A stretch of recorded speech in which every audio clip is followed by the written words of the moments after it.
Jemaat yang diberkati Tuhan, sebelum kita membaca bagian firman Tuhan dan pemberitaannya, mari kita mohon tuntunan kuasa Roh Kudus. Kita berdoa. Kami datang kepadamu ya Tuhan, membuka hati kami untuk kebenaran firman-Mu itu terisi, sehingga kami betul-betul dikuatkan untuk menjalani kehidupan kami dari waktu ke waktu dalam kebenaran. Melalui firman-Mu ini kami juga dapat menjadi gembala bagi sesama, dapat menjadi saluran-saluran berkat bagi banyak orang. Berfirmanlah bagi kami telah siap untuk mendengarnya. Di dalam nama Tuhan Yesus Kristus, yang adalah firman itu sendiri, kami berdoa kepada Allah Bapa di sorga. Amin. Firman Tuhan di kesempatan indah ini terambil dari 1 Petrus pasal 5 ayat 1 sampai ayatnya yang ke-11. Gembalakanlah kawanan domba Allah. Aku menasihatkan para penatua di antara kamu, aku sebagai teman penatua dan saksi penderitaan Kristus, yang juga akan mendapat bagian dalam kemuliaan yang akan dinyatakan kelak. Gembalakanlah kawanan domba Allah yang ada padamu, jangan dengan paksa, tetapi dengan sukarela sesuai dengan kehendak Allah, dan jangan karena mau mencari keuntungan, tetapi dengan pengabdian diri. Janganlah kamu berbuat seolah-olah kamu mau memerintah atas mereka yang dipercayakan kepadamu, tapi hendaklah kamu menjadi teladan bagi kawanan domba itu. Maka kamu, apabila Gembala Agung datang, kamu akan menerima mahkota kemuliaan yang tidak dapat layu.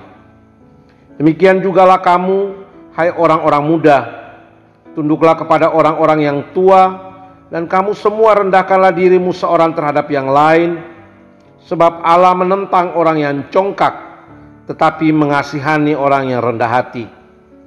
Karena itu, rendahkanlah dirimu di bawah tangan Tuhan yang kuat, supaya kamu ditinggikannya pada waktunya. Serahkanlah segala kekhawatiranmu kepadanya, sebab Ia yang memelihara kamu. Sadarlah dan berjaga-jagalah. Lawan musuh iblis berjalan keliling sama seperti singa. Ia mengaum-ngaum dan mencari orang yang dapat ditelannya.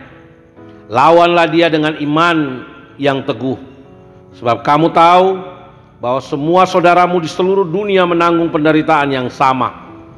Dan Allah sumber segala kasih karunia, yang telah memanggil kamu dalam Kristus kepada kemuliaan-Nya yang kekal, akan melengkapi, meneguhkan, menguatkan, dan mengokohkan kamu sesudah kamu menderita seketika lamanya. Ialah yang empunya kuasa sampai selama-lamanya. Amin.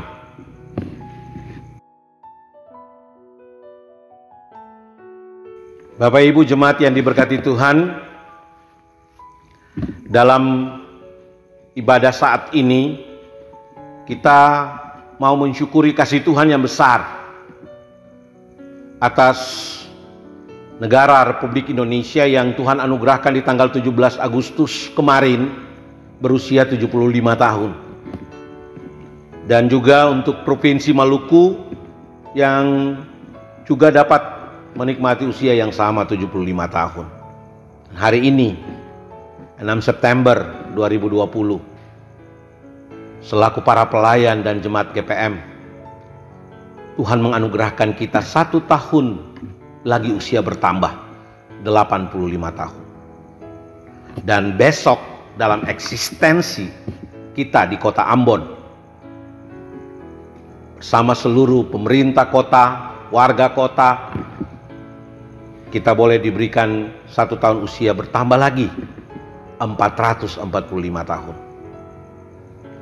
Secara khusus kita di Rumah 3, Jemaat GPM Rumah 3. Dan kalau kita perhatikan mimbar ini yang sederhana ini adalah mimbar yang 15 tahun lalu bersama dengan bangunan gereja kehidupan ini dibangun saat kita kembali dari pembuangan, saat kita kembali dari pengungsian.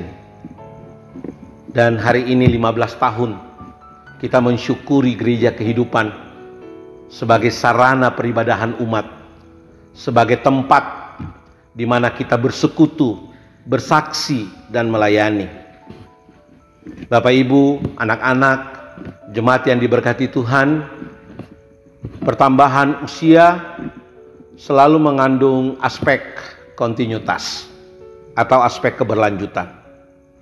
Walaupun dalam keberlanjutan itu kita menyadari bahwa ada kehidupan, ada orang-orang yang sudah tiada karena sudah kembali kepada Bapa di sorga. Namun ada juga kehidupan baru. Ada yang pergi, tapi ada juga yang kembali. Dan keberlanjutan itu menjadi sesuatu yang penting, karena dengan keberlanjutan itu ada kehidupan. Namun ada aspek lain yang juga mengiringi aspek keberlanjutan itu, yakni aspek pertumbuhan, aspek peningkatan, aspek dinamika. Pertambahan usia akan membuat setiap orang, satu lembaga, satu organisasi, satu persekutuan, bahkan satu bangsa semakin lebih dewasa, semakin lebih bijaksana, semakin kritis dan inovatif terhadap perubahan yang sementara dialaminya. Keadaan kita saat ini sesungguhnya juga menjadi bagian dari keadaan di mana para pelayan, para murid, para rasul mengalami proses perubahan itu. Injil yang diberitakan oleh Yesus Kristus itu dilanjutkan oleh para murid, dan mereka tidak ragu-ragu untuk berdiri mengunjungi satu kota ke kota yang lain, satu daerah yang lain, walaupun diperhadapkan dengan tantangan, dengan ancaman, dengan kematian. Itu sebagai bagian dari tanggung jawab iman mereka untuk menjaga keberlanjutan sekaligus pertumbuhan itu. Dan secara khusus Petrus pun melakukan hal yang sama. Dalam bacaan kita di saat ini dari 1 Petrus 5 ayat 1 sampai 11 hendak menegaskan tentang keberlanjutan dan pertumbuhan itu.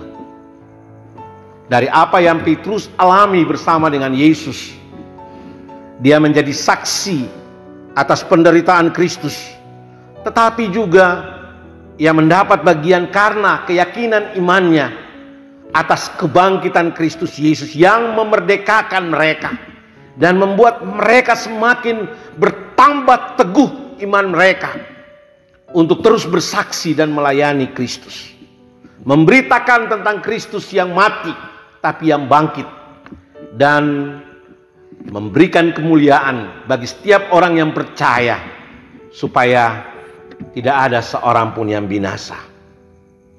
Bapak, Ibu, saudara-saudari, anak-anak yang diberkati Tuhan,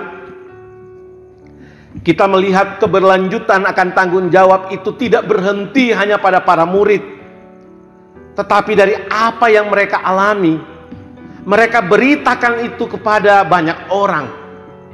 Dan secara khusus Petrus sendiri menyampaikan pemberitaan itu kepada jemaat-jemaat minor atau jemaat-jemaat kecil, jemaat Pontus, Kapodokia, Galatia, jemaat-jemaat di Asia, dan jemaat Britania, 5 wilayah minor, di mana mereka adalah orang-orang yang nani tapi di dalam kekuasaan Romawi. Karena itu akses mereka sama sekali terbatas. Dan sesungguhnya mereka juga mengalami penderitaan, dan penderitaan yang mereka alami sangat sporadis. Kesiksaan dan tekanan-tekanan yang luar biasa. Mereka ini adalah kelompok yang bukan hanya kecil, tetapi juga yang baru. Orang-orang Kristen yang masih muda, ya, yang baru mulai mengenal Kristus. Dan karena itu, eksistensi mereka itu harus terus diperteguhkan. Dan Petrus melakukan itu untuk menjaga keyakinan, iman, dan percaya mereka terhadap Yesus Kristus. Nah, dari pengalaman Petrus itu mereka diperteguhkan dari waktu ke waktu. Bukan saja supaya mereka survive di tengah-tengah derita, tetapi supaya mereka lebih gencar, mereka lebih yakin bahwa penderitaan mereka itu bukan sesuatu yang berakhir begitu saja. Tetapi di balik penderitaan itu ada kemuliaan Allah yang nampak bagi banyak orang. Nah, Bapak Ibu jemaat, dari teks ini terlihat bahwa aspek yang ditekankan Petrus adalah berkaitan dengan kebangkitan. Petrus merasakan bahwa kebangkitan Kristus itu menjadi kekuatan bagi setiap orang percaya. Namun kebangkitan itu harus dijalani di dalam penderitaan. Ini persoalan bagi kita. Orang banyak mau mengalami kemuliaan Allah, mau merasakan kepenuhan kasih-Nya, mau merasakan kemenangan. Tetapi banyak orang lari dari penderitaan. Banyak orang lari dari siksaan. Banyak orang tidak mau susah dan tidak mau dicela, tidak mau dihina karena Kristus. Nah, ini persoalan yang bagi Petrus ini harus diberi penguatan bagi orang-orang Kristen yang masih muda itu. Dan Petrus menegaskan bahwa penderitaan yang mereka alami akan selalu berakhir dengan kemenangan. Karena kebangkitan Kristus akan memerdekakan dan menyelamatkan mereka. Ada praksis kehidupan yang ditunjukkan oleh Petrus, sederhana sekali dalam menjalani hidup, di mana mereka harus saling mengembalakan seorang dengan yang lain. Persaudaraan, pola kehambaan, relasi dengan sesama, relasi suami istri, tapi juga kepemimpinan, kegembalaan. Nah, pada bagian terakhir, kepemimpinan kegembalaan inilah yang menjadi aksentuasi dalam bacaan kita. Sekaligus menjadi aksentuasi bagi kita sekalian selaku pelayan dan warga gereja Protestan Maluku untuk bergumul di usia 85 tahun ini. Sikap kegembalaan atau karakter gembala ini bukanlah hal yang mudah.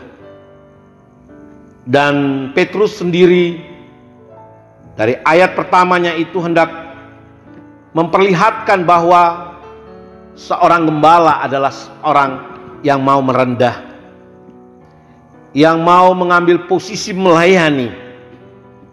Karena itu dalam ayat pertama dikatakan bahwa aku sebagai teman penatua dan saksi penderitaan Kristus. Petrus tidak mengambil posisi tinggi seolah-olah dia yang mau memerintah atau dia yang akan menjadi pemimpin bagi mereka. Tapi dia mengambil posisi sejajar sebagai pelayan. Nah, ini juga mengingatkan kita tentang percakapan para murid bahwa siapa yang mau jadi terbesar. Dan apa yang Yesus katakan kepada mereka, yang mau menjadi yang terbesar, yang mau menjadi yang terutama, hendaklah dia melayani. Memang banyak orang ingin jadi terbesar tetapi tidak mau melayani. Orang hanya berburu kekuasaan. Dan itu terus dipertahankan. Hegemoni itu terus dipertahankan dengan cara-cara yang baik sampai pada cara-cara yang kurang baik. Dan aspek yang paling inti yaitu melayani seringkali terabaikan dalam seluruh tanggung jawab kekuasaan itu. Namun Petrus hendak menegaskan bahwa dalam tanggung jawab mengembalakan, aspek yang paling penting adalah merendahkan diri. Sebagaimana Yesus merendahkan diri, mengambil rupa seorang hamba, bahkan sampai mati di kayu salib. Keteladanan Yesus itu harus hidup dalam seluruh tanggung jawab setiap orang percaya, setiap orang Kristen. Dan aspek itu harus nyata di dalam kehidupan hari-hari. Dikatakan bahwa seorang gembala, dia harus mampu menggembalakan kawanan domba Allah, tidak dengan paksa, tapi dengan sukarela dan sesuai dengan kehendak Allah. Tapi juga tidak mau mencari keuntungan, namun ada pengabdian diri. Jangan seolah-olah seorang gembala itu memerintah, tetapi hendaklah seorang gembala itu menjadi teladan bagi kawanan domba itu. Ini sangat penting karena panduan gembala itu ada pada gembala agung, yaitu Yesus Kristus, yang mencari domba yang hilang, yang mengobati domba yang terluka, dan itu bukanlah hal yang mudah. Mungkin bagi Petrus, 5 jemaat atau 5 wilayah minor itu merupakan kelompok-kelompok kekristenan baru. Tapi bagi kita GPM yang sudah diberi kesempatan untuk menikmati proses awal penginjilan sampai pada usia 85 tahun, kita semua pasti sudah matang. Dan tanggung jawab kita sebagai orang-orang yang diselamatkan adalah bukan sekedar melanjutkan keselamatan anugerah Allah itu di usia 85 tahun ini sebagai pertambahan atau perubahan satu tahap ke tahap berikutnya. Tapi yang paling penting adalah memberi penguatan, karena kita mengalami pertumbuhan. Gereja Protestan Maluku mengalami pertumbuhan. Setiap pelayan dan umat mengalami pertumbuhan. Dan pertumbuhan itu dijalani karena kita saling mengembalakan seorang dengan yang lain. Seorang pelayan akan tetap dengan rendah hati menjadikan umatnya itu sebagai bagian dari pertumbuhan imannya, rohaninya. Dan itu dilakukan dengan sukacita. Yang seorang akan menganggap yang lain lebih utama. Dan keteladanan hidup akan menjadi perwujudan bagi setiap orang yang melihatnya. Dan itu juga yang menjadi doa Yesus, supaya dari kehidupan orang-orang percaya, nama Tuhan tetap dipuji, tetap dipermuliakan. Dari kehidupan orang-orang percaya, dari kehidupan para pelayan dan umat GPM, banyak orang menjadi yakin bahwa Tuhan Yesus Kristus yang kita sembah adalah Tuhan yang hidup. Dari pengalaman-pengalaman iman yang diceritakan berulang-ulang akan tetap menjadi kekuatan bagi kita generasi-generasi saat ini, termasuk generasi-generasi muda, untuk tidak membiarkan hidup ini dipengaruhi oleh dunia ataupun kedagingan, tetapi dapat menanggalkan kehidupan yang lama dan dengan segala potensi kasih karunia yang Allah anugerahkan, menjemput setiap peluang-peluang berkat, supaya kehidupan ini akan semakin lebih bertumbuh. Dan dalam seluruh pertumbuhan itu, banyak orang mengenal kekristenan, banyak orang mengenal GPM, dan banyak orang sungguh-sungguh mengenal Kristus. Selamat merayakan hari ulang tahun Gereja Protestan Maluku bagi semua pelayan dan jemaat GPM Rumah 3, tetapi juga dari Gereja Kehidupan yang 15 tahun hari ini kita nikmati bangunan ini.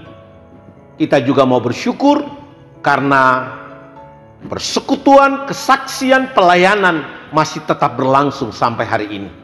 Karena itu, bersama dengan seluruh pelayan dan jemaat GPM Rumah 3, kami juga mau menyampaikan kepada para pemimpin Gereja Protestan Maluku, seluruh pelayan dan jemaat GPM dari Tifure di Maluku Utara sampai ke Wetar, selamat merayakan hari ulang tahun Gereja Protestan Maluku yang ke-85.